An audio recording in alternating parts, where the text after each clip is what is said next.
Hi అండి అందరికీ. పక్కా పల్లెటూరు పద్ధతిలో కట్టెల పొయ్యి మీద చికెన్ ఫ్రై ఎలా చేయాలో చూపిస్తానండి. సూపర్ ఉంటుంది టేస్ట్ మట్టుకు. కట్టెల పొయ్యి మీద చేసిన చికెన్ ఫ్రై చూసేయండి ఎట్లా చేయాలో. ఫస్ట్ అయితే పొయ్యి అయితే వెలిగించుకొని మందంగా ఉన్న కళాయి అయితే పెట్టేసుకోవాలండి. దాంట్లో మంచి నూనె పోసుకోవాలి. మంచి నూనె పోయడం వల్ల మన చికెన్ ఫ్రై అయితే మంచి టేస్టీగా అయితే ఉంటుందండి. నూనె అయితే కాగనివ్వాలి. నూనె అయితే కాగిపోయింది. చికెన్ అయితే వేసేసుకుంటున్నాను.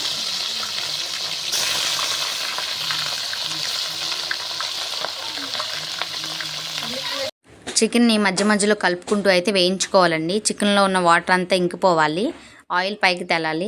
చూడండి చికెన్ నుంచి వాటర్ అయితే ఎట్లా వస్తుందో బయటికి. వాటర్ అంతా అయితే ఇంకిపోవాలి మంచిగా. చికెన్ ఇట్లా వేగుతున్నప్పుడు అయితే ఒక స్పూన్ ఉప్పు, కొంచెం పసుపు అయితే వేసుకోవాలండి. వేసి మొత్తం కలిపేలా అయితే కలుపుకోవాలి, కలిసేలాగా. ఇట్లా వేయడం వల్ల ఏంటంటే మన ముక్కలకు కొంచెం ఉప్పు పట్టిద్దండి. ముక్క మరీ చప్పగా వండుకున్నా ఉంటుంది. ఇట్లయితే వేసుకుని మొత్తం అయితే కలిసేలా అయితే కలిపేసుకోవాలి.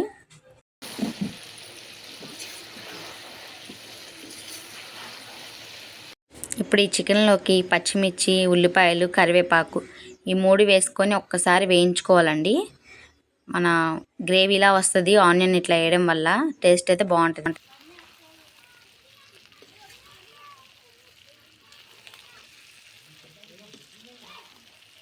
చూడండి చికెన్ ముక్కలు అయితే ఇట్లా ఫ్రై అయిపోయినప్పుడు దీంట్లోకి ఒక 2 స్పూన్లు అల్లం వెల్లిపాయ పేస్ట్ అయితే వేసుకోవాలండి. ఫ్రెష్గా పట్టుకున్నది వేసుకోవాలి. దానివల్ల చికెన్ ఫ్రై అయితే టేస్ట్ బాగుంటుంది. ఒకసారి మొత్తం కలిసేలాగా అయితే కలిపేసుకోవాలండి. ఈ మనం వేసిన అల్లం వెల్లుల్లి పేస్ట్ చికెన్ ముక్కలకి అనేది పట్టాలి మంచిగా. ఒక 2 నిమిషాలు వేయించేసుకుంటే చక్కగా బాగుంటుందండి. పచ్చివాసన కూడా ఉండదు అల్లం వెల్లుల్లి పేస్ట్. మనం చికెన్ ఇట్లా కనుక చేస్తే ఖచ్చితంగా 3 days ఉంటుందండి నిల్వ. అస్సలు పాడవద్దు, కంపల్సరీ ఉంటుంది. మనం వేసుకున్న అల్లం వెల్లుల్లి పేస్ట్ అయితే వేగిపోయిందండి. దీంట్లోకి ఒక 2 స్పూన్లు కారం, ఉప్పు, సాల్ట్ ఇందాక వేసుకున్నాం కదండి చూసేసుకోండి. దీంట్లో చికెన్ మసాలా వేయడం వల్ల మన ఫ్రై అయితే బాగుంటుందండి. ధనియాల పొడి, గరం మసాలా ఈ 3 వేసేసుకో. మొత్తం కలుపుకోవాలండి కలిసేలా అయితే.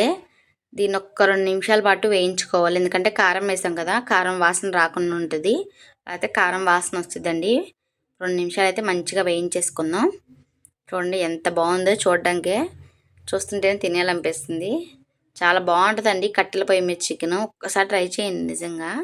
మనం ఇంట్లో వండుకునే దానికంటే కూడా ఇట్లా ట్రై చేయండి కట్టెల పొయ్యి మీద. సూపర్ ఉంటుంది. ఇది వచ్చేసి 3 కేజీల చికెన్ అండి. ఫ్యామిలీ అందరూ ఉన్నాం కదా, ఇంకా సాయంత్రం పూట అయితే ఇట్లా చేసుకున్నాము. చికెన్ తెప్పిస్తే నేనైతే ఫ్రై చేయమంటే నేను చేశాను. లాస్ట్లో అయితే కరివేపాకు వేసుకొని ఇంక దించేయడం అండి చికెన్ ఫ్రై. మన చికెన్ ఫ్రై అయితే రెడీ అయిపోయిందండి. కట్టెల పొయ్యి మీద చికెన్ ఫ్రై సూపర్ ఉంటుంది. ఇలా కనుక ఒక్కసారి ట్రై చేయండి, భలే ఉంటుందండి. మన రైస్లోకైనా చపాతీలోకైనా సూపర్ కాంబినేషన్.